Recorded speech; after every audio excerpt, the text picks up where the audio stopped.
while it is true that households that contain a person that is addicted to alcohol become anarchy.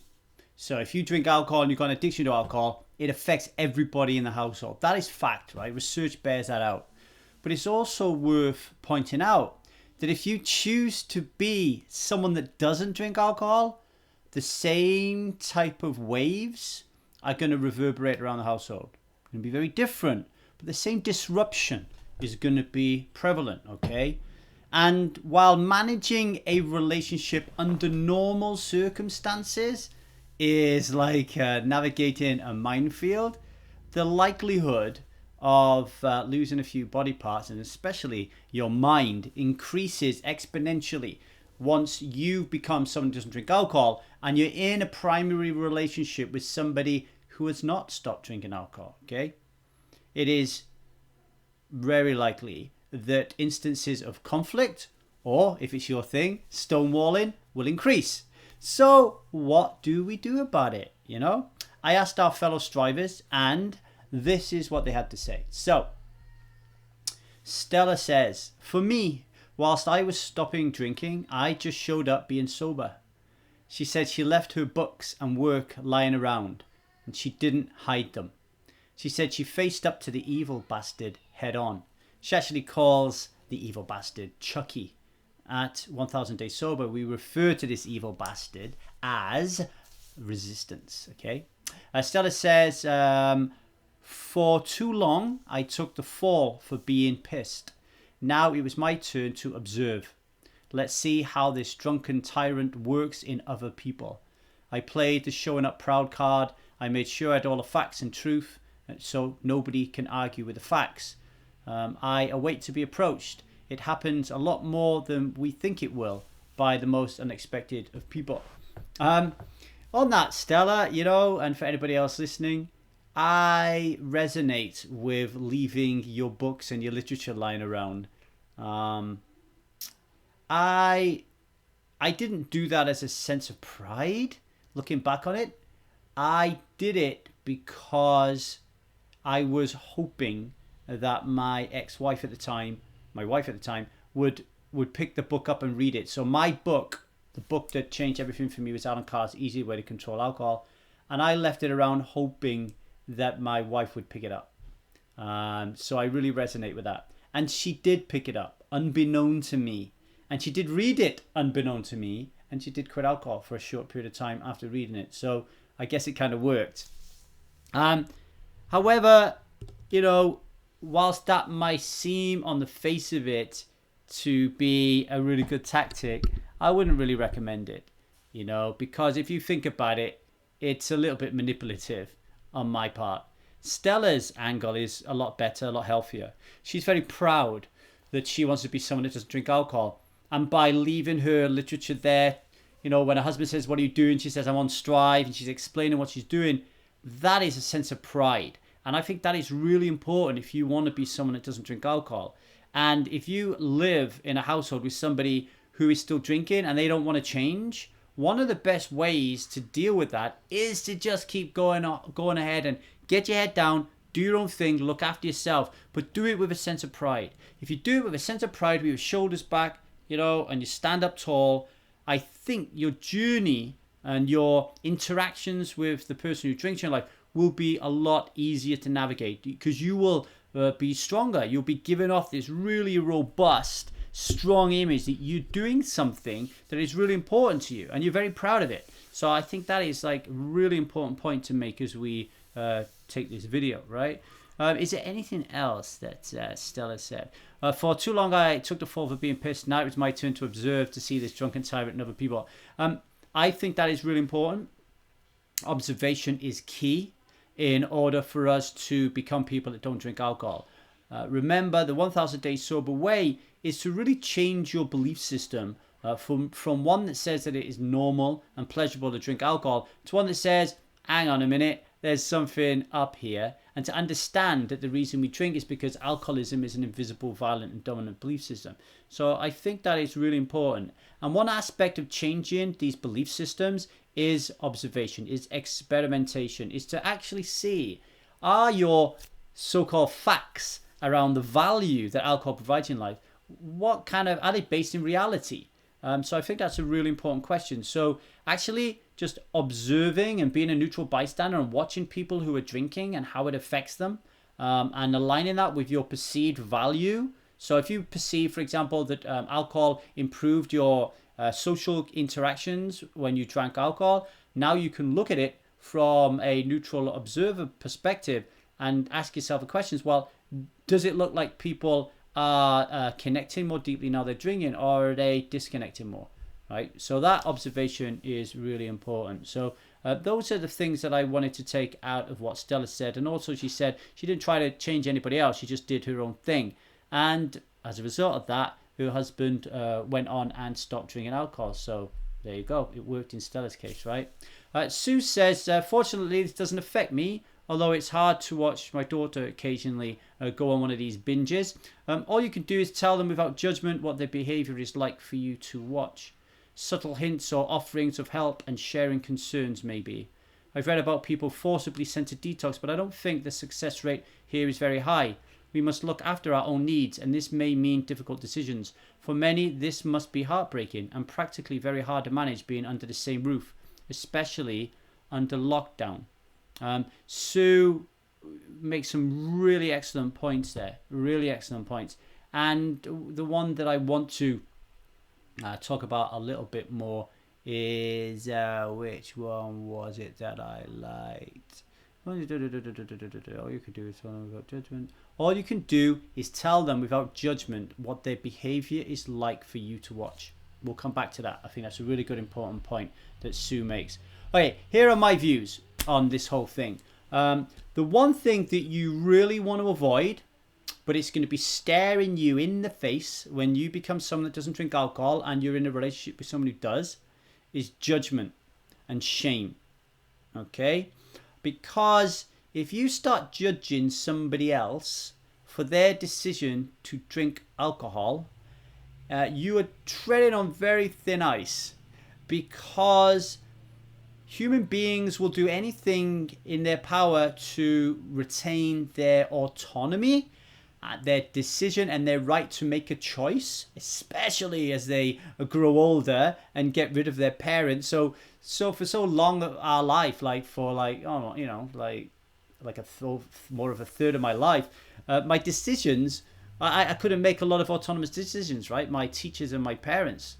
Anyway, so once you become an adult, you really don't want to listen to somebody else, particularly around adult stuff, right? So whenever you tell somebody to do something, not to do something they're getting value out of, they are going to want to do it more. Okay, this is how resistance works, and we cover the important aspect of resistance in the 1000 Days Sober Experience. So please don't do this. If you have someone in your household who thinks that alcohol is the greatest thing since sliced bread, and you start trying to tell them that it's not, you will only end up making their argument that it is the greatest thing since sliced bread stronger in their mind. So if you want them to stop drinking and you actually judge them for drinking, you're actually making it more difficult for them to quit.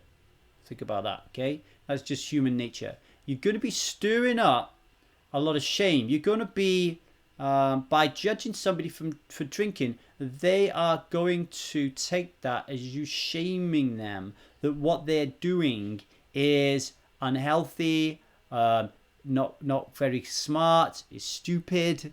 And as a result of that, they are going to justify their decision, and they're going to deny they have a problem even more forcibly than they would if you weren't. So please do not judge the person who is drinking, even though you want to, because it will turn into a shame war, and you will in a way be projecting your own shame. Also, a lot of the times you won't really be that's the word I'm looking for, you won't really be educated enough to have that discussion.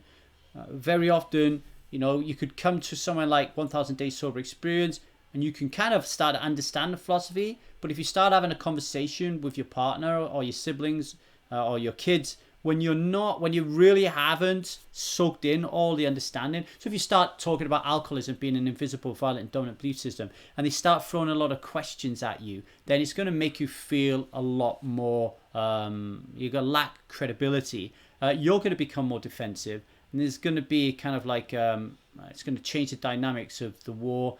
It's actually going to may even trigger you to drink or to think about drinking. So just remember to go into battle when your wisdom is at its most sharpest and experienced. And this is why 1000 Days Sober Experience and Strive is essential, because when you do want to judge your husband or your wife or whatever, you can come on to Strive and you can talk about it there, and people can point out your blind spots, and it can help you formulate a really powerful script to sit down and have a very connected and emotionally rich and respectful conversation with your partner or whoever the relationship is with. So I think that is really important. One of the first things you need to do when you start to think about becoming someone that doesn't drink alcohol, so at 1000 Days Sober, for example, when you go through the stuck and the thought phase, you really need to start having a think about when to have an open discussion with the person who you're sharing a relationship with about your desire to become someone that doesn't drink alcohol.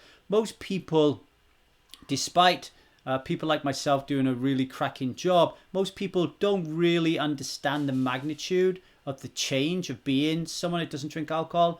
They don't understand the magnitude of how that will change them, how it will change their worldview, and how that change in worldview will reverberate around their inner circle and affect those closest to them. And in the main, I'm talking about boyfriends, girlfriends, wives, husbands.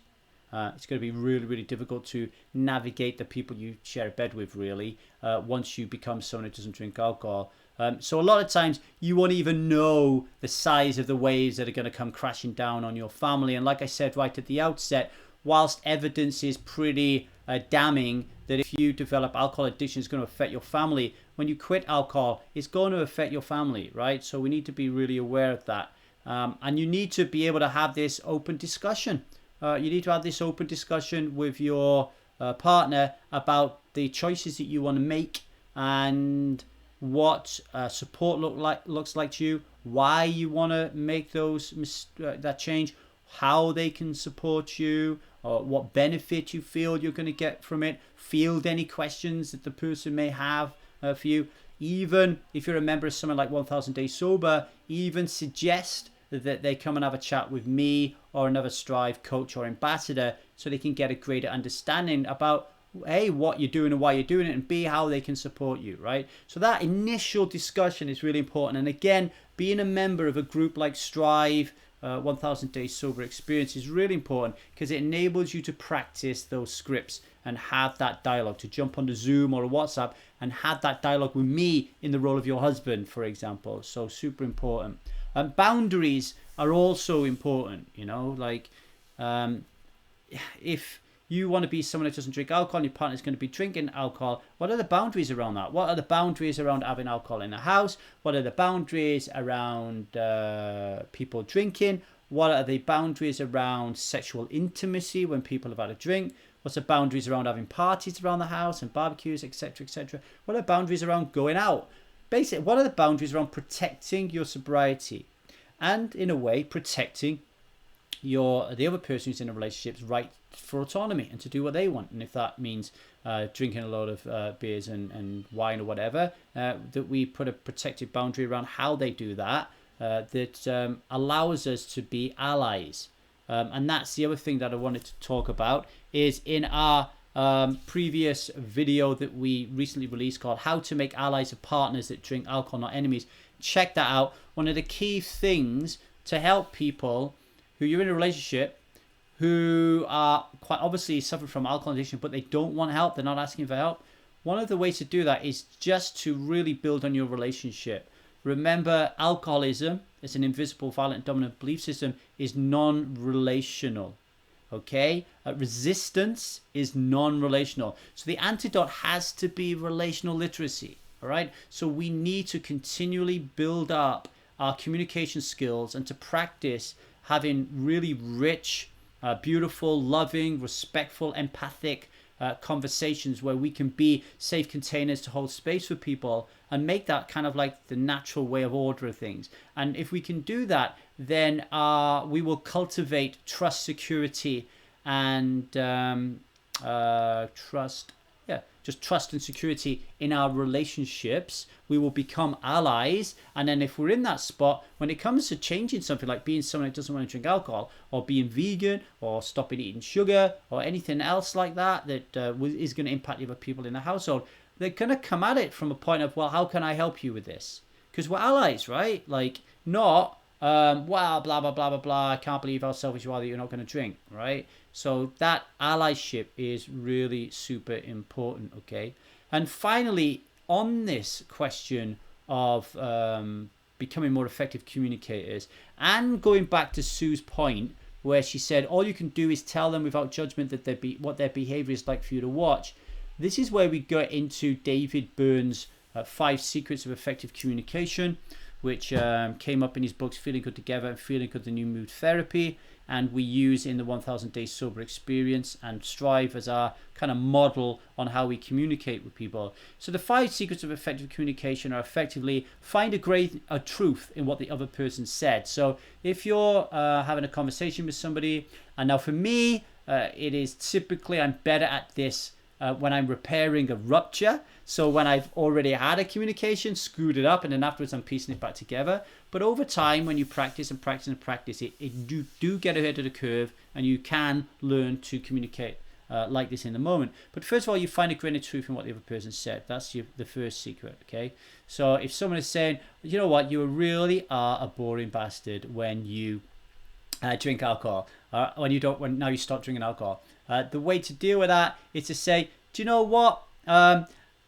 There's some truth in that. I have changed a lot since I became someone that doesn't drink alcohol, and I'm not as outgoing as I used to be. I'm definitely more comfortable in my introversion than I am in my extroversion, and I understand how that may have affected your life. So that's finding a grain of truth from what the other person said. Then you've got empathy, so you need to apply empathy. David Byrne says you need to get an A in empathy. And he talks about 2 forms of empathy, thought and feeling empathy. So back to the you're a boring bastard if you, since you stopped drinking alcohol, you could say the thought empathy is actually repeating back what they said. You know, oh, I can see how you think that I am a boring bastard since I've stopped drinking alcohol, because I do now tend to spend more time swimming around in my introversion, right? That's a good example of thought empathy. And feeling empathy would be how you express a connection with how the other person's feeling. So again, you could say, wow, yeah, I hear you. You really think that I've turned into a boring bastard since I stopped drinking alcohol. I imagine that's really frustrating for you and a little bit disconnecting because, you know, we used to connect through alcohol all the time. So that's feeling empathy. And then this is the important part and really difficult part, the assertion, is where Sue says, where is Sue? Sue said, all you can do is tell them without judgment what their behavior is like for you to watch. What David Byrne says is when we're practicing the 5 secrets of effective communication, you need to use I feel statements. So, actually, I will put this all together in a little example below on I feel statements, but it's just expressing how you feel, not how they make you feel, but how you feel given the conversation that's gone on. Inquiry, asking questions of the other person, is a part of the 5 secrets, and the other one is stroking, is just telling the other person how much you really care for them and how great they are. So here's a good example. Let's say somebody came home. Let's call it a man. He came home and he was drunk, and he was an absolute nightmare, giving you a lot of jip, wanting to have sex with you, just being completely out of it. And you can't go to bed until he's gone to bed because you're worried he's going to burn the house down or choke to death on a kebab. So you have to kind of hang around, kind of babysit him. You know, you can't have a conversation with him because he's drunk and you're not.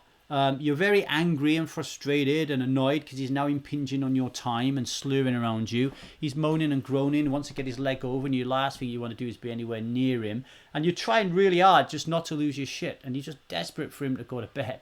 Okay, it doesn't work. You end up having a fight and an argument, and you end up sleeping on the couch or whatever. He falls asleep, pukes everywhere. You have to clean it up, and then next day you say to him, I would really love to talk to you about last night. You know, you say, I know you like your nights out and how important it is for you to have fun with your friends, because there are elements of those nights out that I miss now that I don't drink. But still, when you come home and you're drunk, I feel incredibly disconnected from you. Without your inhibitions, there's no structure, and I become afraid of saying or doing the wrong thing. I feel like walking on a tightrope, that the moment one of us could erupt at any moment, you know. I think it heightens the likelihood that we get into conflict, and I don't want that, because conflict disconnects us, and I want more than anything in the world to be connected to you, because I love you so much. You bring so much joy to my life. But we do need to set some boundaries if we're going to continue having nights like last night. And what do you think about last night? So in that conversation there, you've said about the grain of truth, saying, you went out last night and had a good time. I remember those moments myself. So there's some empathy in there as well. The I feel statements is still, when you come home drunk, I feel incredibly disconnected from you. Okay, there's stroking in there because we're telling them how much we love them and how much we care, and there's inquiry when we say, what do you think about last night? Okay, so that ties in with what Sue said is, all right, we're in a relationship with somebody who doesn't want to drink. We don't really want to influence them because they don't want to change, but that doesn't mean that we should stop telling them how their behavior is affecting us. We can do that by doing it very effectively using the 5 secrets of effective communication, right?